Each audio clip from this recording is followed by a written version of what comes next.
Ladies and gentlemen, welcome you back once more. This is Gothic, as you can plainly see, and I might only have time to record one video today. Hopefully I can get that up by tonight, but before we move on, as I said last time, we were moving on to the swamp camp. Before we move on, I want to just check out what's in this here cave right outside the old camp. Well, I fucked that up pretty hard. Just because I had ignored it the first time we came through here, simply because it was, well, these mole rats were a bit more than we could handle at the moment, but we are more than enough for them now.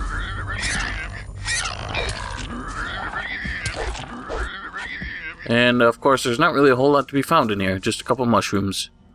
In Gothic 2 there is actually a very powerful two-handed axe in here, which unfortunately this game, the first Gothic, doesn't really tend to be as generous with the loot in some of these not so hidden areas, but I might as well pick up all these little fruits and such that I usually ignore. If nothing else, we can sell them later if we're strapped for cash. So before we move on to the swamp camp, I figured we would report to Thoris that Mordrag shall not be returning.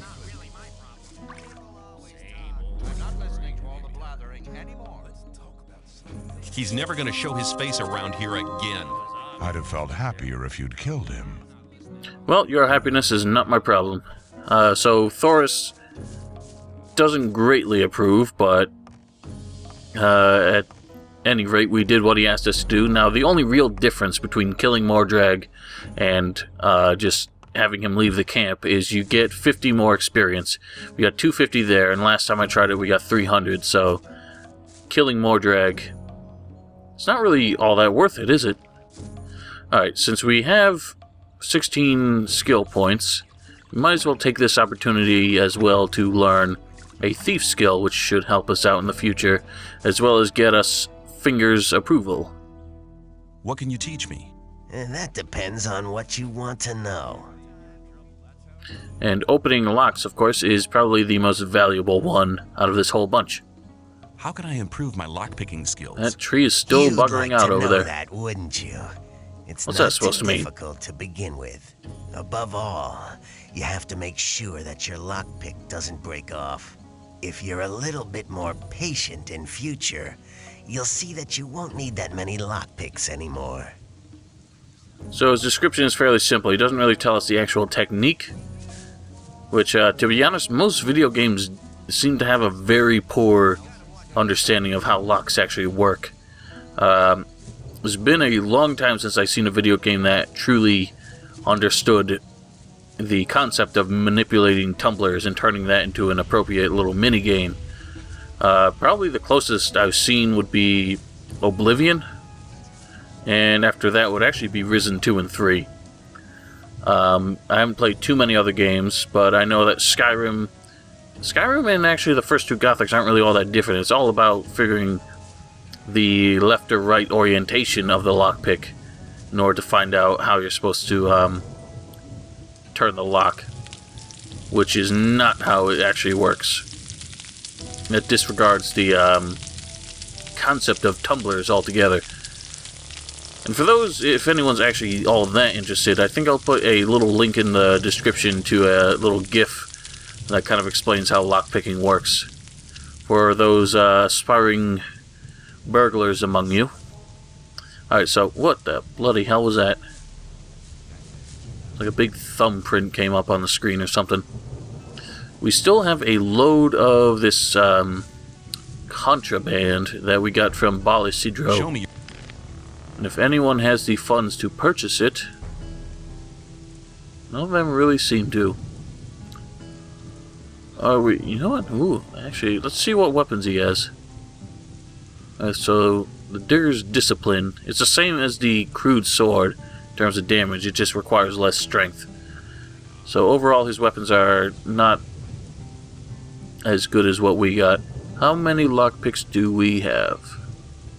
We've got 6, so if let's drop a couple of these.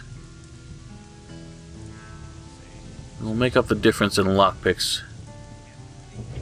You can find a lot of lockpicks, and if you're careful about how you use them, you don't really have to buy that many throughout the game. Now, opening locks.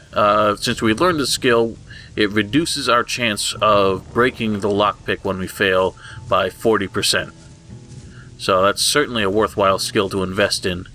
I don't know if it actually affects your ability to open locks. I've never actually gotten around to testing to see if it is possible that... what am I trying to say? If it's possible that there are some locks that are actually too... the difficulty of them is too high for you to actually open them with lockpicks, and that if you raise your skill, it actually means it is possible to do so. Alright, now, I've already forgotten what his name is, but one of my subscribers did clarify that if you really tried to call Dexter's bluff and demand the 50 ore, he would finally cave in and give it to you. So don't listen to what I said. Dexter is in fact willing to part with the ore if it means he can get that recipe. Take me to your camp. I want to have a look at it. Very good. I'll go ahead. Follow me. And now this time we actually do want to follow this fellow, so he will pretty much play the role of Mordrag. He will help us. He will protect us against the dangers along the way. And in fact, the route to the swamp camp is a little bit more dangerous than the route to the new camp. But altogether, the dangers along the way are a little bit more avoidable.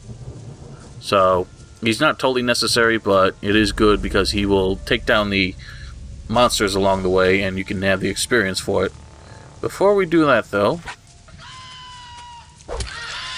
I do want to pick up a little bit of loot around this ruined dwelling here. Kind of curious what this building actually was before it got wrecked.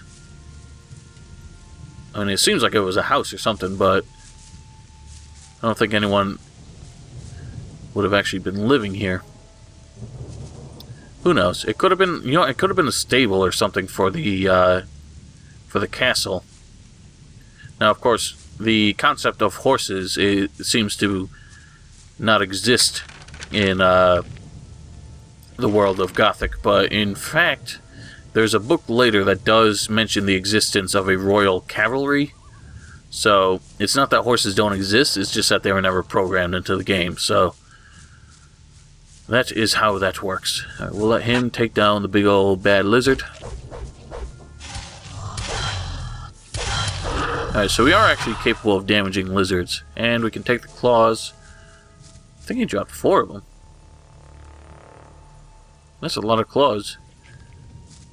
We get about half, I think around half the, yeah, we get half the value of those, so at like 7 a pop. That actually will pretty quickly pay off our investment into the skill. I don't think we can damage wolves yet either. It doesn't matter because he kicked that one's ass. So yeah, I guess I was a little bit wrong. I'm used to, I guess, because I played Gothic 2 a lot more, and with the Night of the Raven expansion, Gothic 2 in fact has a very small payout for most loot. You only get, in the original Gothic 2, before the expansion, you would actually receive 30% of the value of an item when you sold it, and you have to pay 100 to buy it. In the Night of the Raven expansion, they cut that in half, so you only get 15%. So if a skin is valued at 10 gold, you would only get, it would round up to 2, I think. But the bottom line is you barely got anything for how much the items were actually worth. They're just staring each other down now. Bonk. Alright, well, Parvez wanted nothing to do with it, apparently. Suddenly lost his nerve. Now, it's good that we can kill scavengers in one hit now.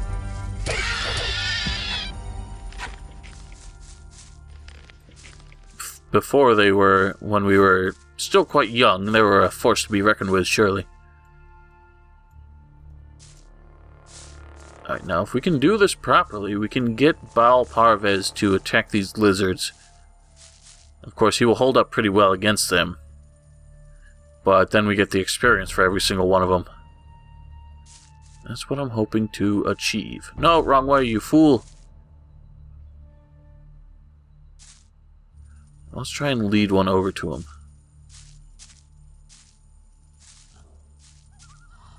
I'm not sure what the hell that one's doing. He's kind of wigging out. I don't know why the one on the left is a little bit closer, but he doesn't seem to really care about me. Run!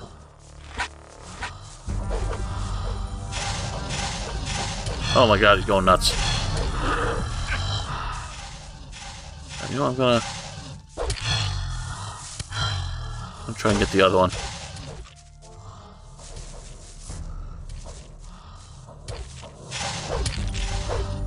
Yeah, you notice when he backs up, even though I'm hitting him, I'm not doing damage, and I can do reasonable damage to him. But when he backs up like that, that counts essentially as a dodge. And they do it with such, like, acute reaction that it is just unbelievable how difficult it is to hit some of the animals in this game. Just because, of course, they can't block your attacks, so they program their backstep pretty much as a dodge. So even if you land a hit, if they backstep at the exact moment that you hit them, it counts as them dodging it. So that is one of the most... That's one of the things that leads to the most confusion, especially for new players, is they just can't understand why they're unable to damage anything. They think it's a glitch. It's not really a glitch, it's just really poor programming. The AI is so reactive that you have a really narrow window where you have any hope of success in hitting the creatures, so it just gets really frustrating when you're swinging away and you hear the blows landing, but it counts like the programming interprets it as the animal dodging. So a lot of people think that there's something wrong with their weapon, or they're not strong enough to actually damage it, when in truth it's just the way the game registers the hits. Now we actually missed an item, which I'll have to go back and get that later. It's a weird item. It's like a handful of tree seeds, which for some reason it's the only one that exists in the game, and it makes it seem like it's a unique item when in fact it's not Here worth we anything. Are. Down there lies the camp of the Brotherhood. Go through the gate and speak to my brothers. I'm sure you haven't come here for nothing. Ask for Kor Kalam. He's in charge of the novices and tutors. I'll go back to the old camp. There are still many infidels who need to be guided to the right path. Good luck. It's kind of funny the way they use terms like infidel, but they never use it as a derogatory term. They seem to use it just to refer to people they interpret as just misguided. Greetings, stranger. Hello. You're treading on holy ground. This is the Brotherhood of the Sleeper. Looks like what a dump. brings you here?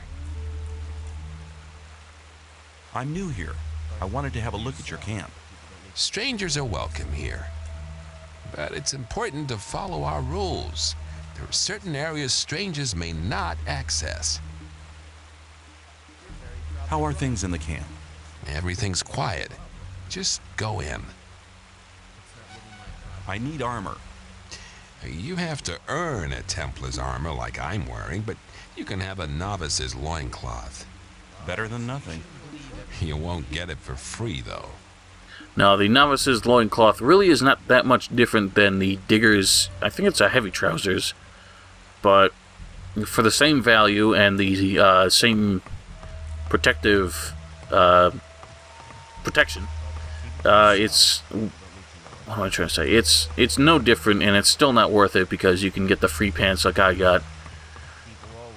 But it looks... It's essentially just like a skirt version of what these guys are wearing. The regular novices. Some of them are seen wearing the one you can get. I don't think you can ever get the one that Lester here is wearing, and what a lot of the novices are wearing. Alright, now, what this fellow didn't tell us, and Lester, in fact, would tell us... Actually, no, let's just talk to him. Who are you? I'm Lester. I take care of the strangers who arrive here. You're lucky that you didn't talk to Baal Namib. No stranger is allowed to talk to the gurus. Well, that's information I could have used a minute ago. But I want to talk to your master. Forget it. I'm sure I can help you with any of your problems. Tell me something about the camp. What do you want to know? What do you know about the weed? Well, the weed's grown in the swamp. Of course, it has to be processed before it can be smoked. That's what we novices do. The weeds have a tranquilizing and relaxing effect. They help you concentrate on the essentials and increase your awareness. We trade them for goods from the old camp, and we use them to recruit new people as well. The result is, of course, that some people only join us for the weed. Well, at least they help us with the work in the camp.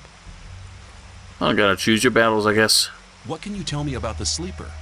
The sleeper's a divine creature. He causes visions, at least to the gurus. We pray to him, for he will give us freedom. And you believe that? Hey, I've been inside the barrier for 2 years. Do you know how long 2 years can be? You can't imagine what I'm willing to believe and do, just to get out of here again. Your faith is, immeasurable. Tell me about the guilds. The gurus form the highest guild. They are the spirit of this camp, for they have great power. The Templars use their spiritual power in battle. They have an indomitable willpower. You should never get into trouble with them. As for myself, I am a novice. We pray to the sleeper and do all the work in the camp. Some of the novices are allowed to join the gurus, but to get that far, you need to study for many years. So, what that essentially tells you is that you're never allowed to join the gurus. Now, in a lot of games, and in fact in Gothic 2, for example, when you're joining the monastery, they tell you that you have to study for years and show X amount of faith and blah blah blah before you're allowed to join the higher ranks, such as the gurus or the mages. And this is the only case where I can think of that, you know, there actually is an exclusive faction that you cannot take any shortcuts into. So the gurus, for one reason or another, Piranha Bytes never allowed you to actually join them. But it really doesn't make much difference because the Templars are almost equivalent to them. The Templars have access to as much of the gurus' magic as the gurus themselves do, so it really makes no difference. I want to become a member of the Brotherhood. Kor Kalom decides whether you're ready to join the Brotherhood, but he relies on the advice of other gurus. Baal Namib over there is one of them. First, you'll have to prove that you're worthy, and then one of the gurus will send you to Kor Kalom. How's that supposed to work if none of the gurus will talk to me? It might not look like it, but the gurus observe everything you do here in the camp. If they think that you deserve to become a member of the community, they'll talk to you. You're bound to have opportunities in the camp to prove that you're worthy. So essentially what that is saying is you should not try to address the gurus directly, since you're not allowed to talk to them, and doing so is a sign of insubordinance, I suppose. And the trade-off is that you're really just supposed to go around working for, just doing whatever work you can find in the camp, and here and there you might have a guru approach you who thinks that you're actually worth their attention. How can I find my way around here in the camp? I can show you the most important places. Alright, so Lester will actually lead us around the camp. It is, at first it's a bit confusing, especially because it's a lot darker, so it's hard to really identify landmarks. Of course, we're here at night, which just makes it worse, but even during the day, just the shaders that they use in this area make everything seem just like oppressively foggy and really bleak looking, and it can be kind of hard to remember the catwalks that you're supposed to take and everything. And not to mention, a lot of the stuff ends up kind of on the scaffolding and everything you see around here. But a lot of the buildings on the scaffolding are not necessary. There's only one NPC in the upper catwalks who's really all that important and that you actually have to talk to. But we'll worry about him later. Just kind of want to point out these sort of pseudo torches here. They seem to be made out of massive chunks of magic ore, and we see them all over the place, and it just seems kind of weird to me that the swamp camp would use these as a light source instead of just torches, considering the incredible value of ore as a trading commodity, especially here in the colony. So, could just be a sign of their, just maybe them trying to demonstrate how powerful they are and how well off they are, that they don't even really need to consider the value of ore, even though it is literally what people would fight and die for in the other camps. Now, they say that you cannot talk to the gurus, and while that is true and you're really not supposed to, it's not stopping you. Hi, I'm new here. The sleeper be with you. Is everything all right, pal? Can't tell if he's stoned or trying to pass off a hint. Guru. Never do that again. It's sacrilege. If a master wants to talk to you, he shall address you. So yeah, The sleeper. that's what happens. But as far as I know, and I will try and test it, there is no actual penalty if you try and talk to gurus before they are ready to talk to you. Now, we're just going to kind of wander around here. As I said, Lester will lead you to the important places, but we're going to explore a bit. Now, here is actually someone I almost never talk to now that I think about it. He ends up showing up in a quest later, and that's the only place where he's actually important. But I normally never have the presence of mind to try and talk to him before that. So let's see what he has to say. Hi, I'm new here. The sleeper be with you, stranger. What can you tell me about this place? Well, the gurus are the most important people here. They spread the word of the sleeper and pass our master's visions on to the novices. Of course, he's too tired to talk to everybody himself. But on some days, he speaks to us in the temple courtyard and reveals the holy words of the sleeper. Can't tell if this dude's stoned or just really that committed. And what does he say then? The sleeper guides the way, but an infidel like you wouldn't understand that. What is that supposed to mean? Bastard. So this guy's he's a bit of a cocky asshole, isn't he? Oh, well, here's another guru, so let's just see what happens if we try and talk to him.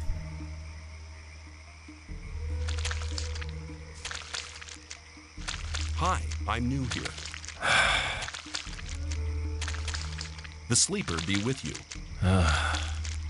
Well, he's just as Everything all right, pal? off-putting as the other guy, but not quite as grumbly.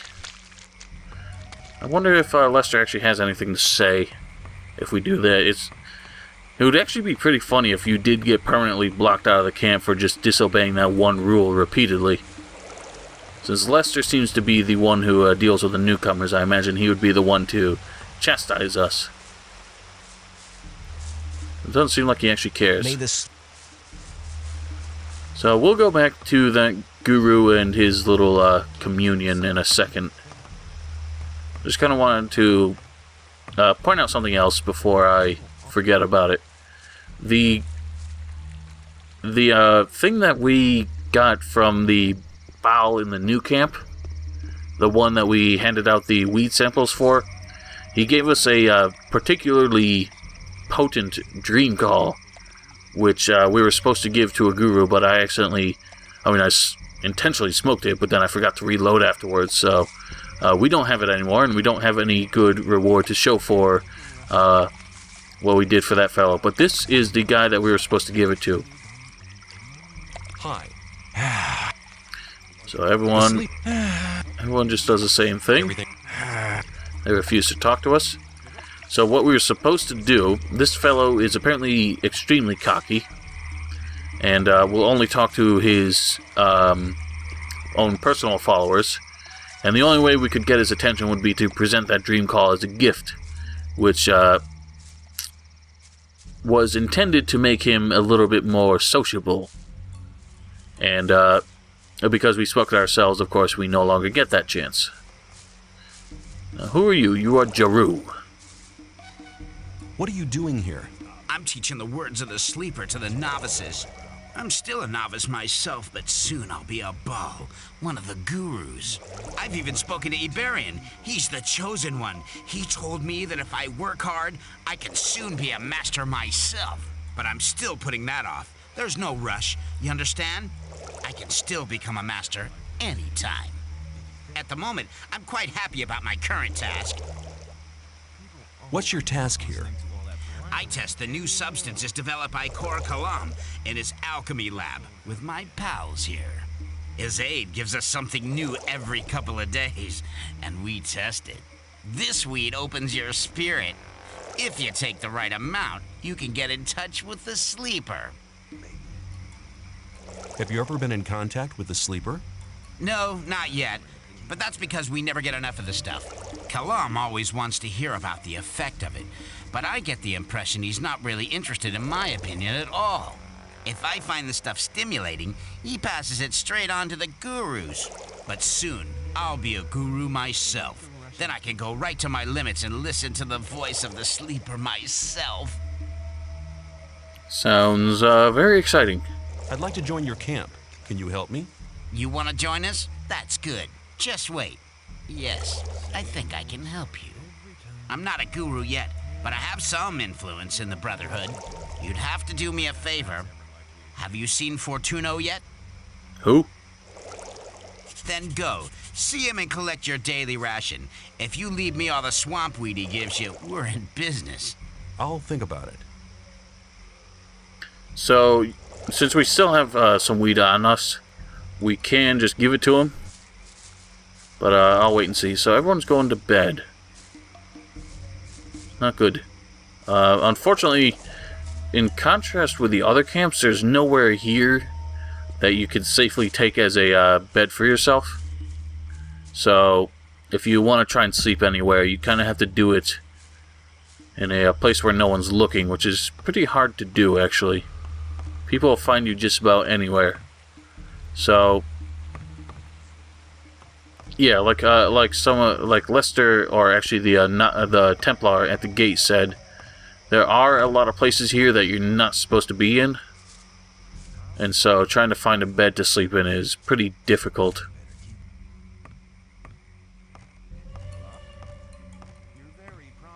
Now, the critical difference, the main reason why you would want to join the swamp camp is that the other camps give you access to magic quite a bit later on, and when you join the swamp camp, you can actually get it significantly sooner. The drawback is that the magic you have access to is not quite as powerful, and you never really get as far. You can only learn up to 4 circles of magic, whereas with the other camps you can learn up to 6. So snag this right quick. If you're fast enough, you can get in and out without anyone really giving you problems. Yeah, see, he was gonna get mad at us, but we were pretty quick on the draw, so no real concern there. Alright, so now everyone should be back out and about. Melvin. Why is that name familiar? So Dusty, if you remember, it doesn't actually say it in the quest log here, but Dusty, a digger from the old camp, mentioned that his friend Melvin had moved on to the swamp camp, and he hadn't heard from him since, and wanted to know from Melvin whether or not this place was actually worth it. Hi, you aren't from this camp, are you? Well, now, I am. I left the old camp a week ago. Told my pal Dusty to come along, but he wanted to wait. I know Dusty. I talked to him for a short time. If you meet him again, tell him that he was dumb to stay there. It's 10 times better than getting harassed by the guards in the old camp. I'll tell him if I see him again. So it's curious. We see kind of like two different faces of the novices here. Some of them really love it and seem to think that it's a really laid-back kind of lifestyle here, especially this little group here. You see a lot of people just kind of sitting around smoking. Other ones are just listening to preachings and ramblings. And then you see the ones who are actually hard at work, and those are the ones who seem the most miserable. So it seems like it's easy to, if you know, some of the people who join this camp, it's easy to get the short end of the stick. When you join this camp, you might be the one who's slapped with all the work, whereas the other ones are able to kind of sit about and do nothing in the name of spiritual enlightenment. So you're kind of rolling your dice when you join this camp. Alright, now here's a curious fellow over here. He is, we passed by another guru there. He wouldn't talk to us, just like all the rest of them, so he's not really worth our time. This fellow here, we'll see that he's a bit different. Well, ladies and gentlemen, I'm afraid to say it's, we've run into another case of technical difficulties, as it were. For some reason, my microphone just cut out in the middle of talking with this guy, so I am going to try my best to do a little bit of off-the-cuff post-commentary for the rest of this video. Try and cover the points that I believe I covered in the live commentary. Unfortunately, my memory is pretty terrible, so I can't be sure that I got around to everything, every point that I made, but I will do my best. So let's just pick up with this guy's conversation really quick. You don't look like one who submitted to slavery under the ore barons. You look more like a seeker, someone who's searching for the true faith. Do you not feel a fire inside your body which keeps you from sleeping at night? I see. You doubt that what the ore baron slaves try to tell you is really true and just. You know why you doubt them too? They're lying. With those lies, they try to control weak spirits. But your spirit is stronger than their lies. Strong enough to be enslaved by you instead. Don't you feel a longing for freedom every single day? Don't you feel it growing stronger? It guides your spirit. Let it happen. Do you know what you're doing when you try to suppress it? You're denying your soul, denying yourself. Don't let your fears dominate your life.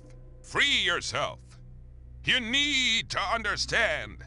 The sleeper will awaken. He will set you free and wash away all these disbelieving infidels. Like dross that is washed away by the rain, they will vanish from this world.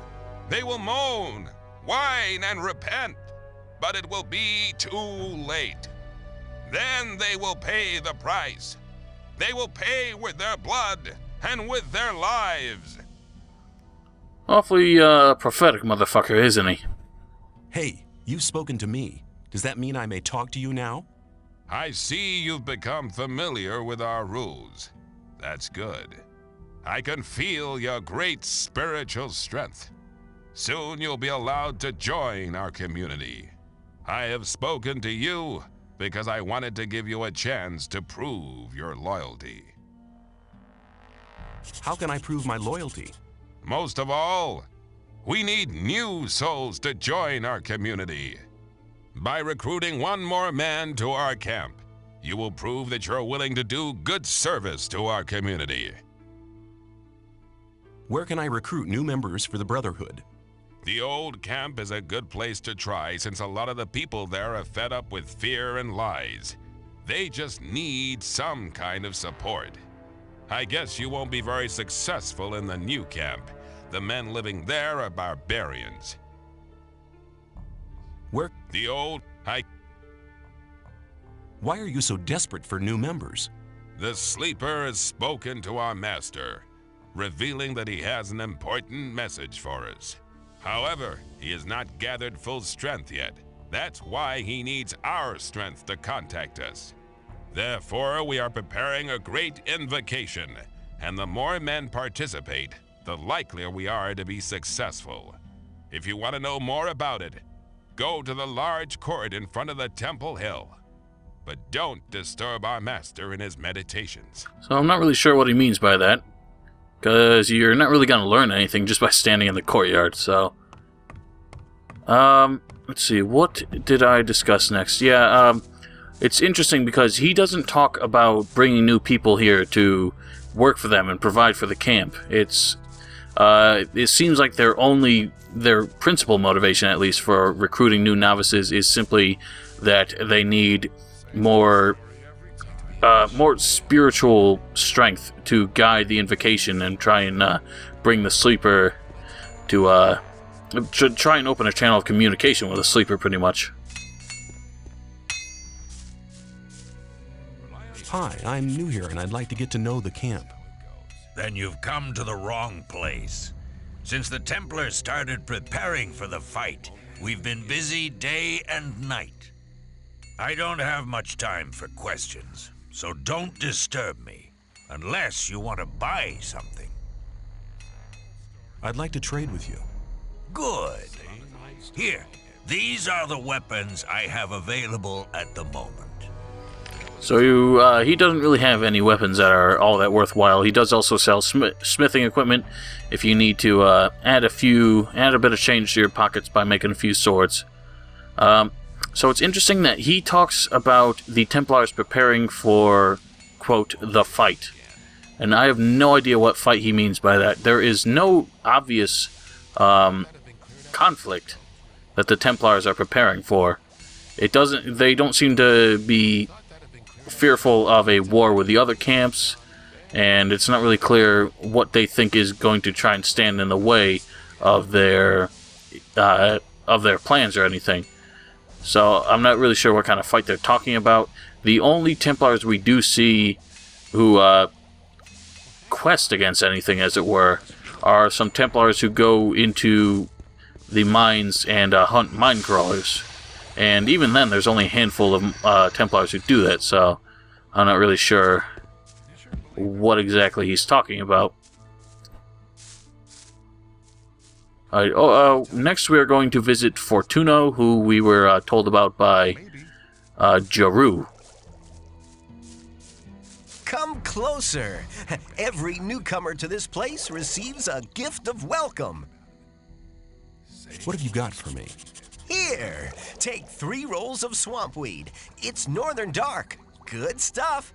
You can have more of it every day, but if you want more than your daily ration, well, you need to pay. If you find berries and herbs on the paths between the camps, you can bring them to me. I'll buy them off you. An awfully jovial fellow, isn't he? He actually does appear in the expansion for Gothic 2, and his personality is quite a bit different there. He's not quite as upbeat as he is now, but if you play it, you know there's a very good reason for that. I've come to collect my daily ration. You've already had your daily ration.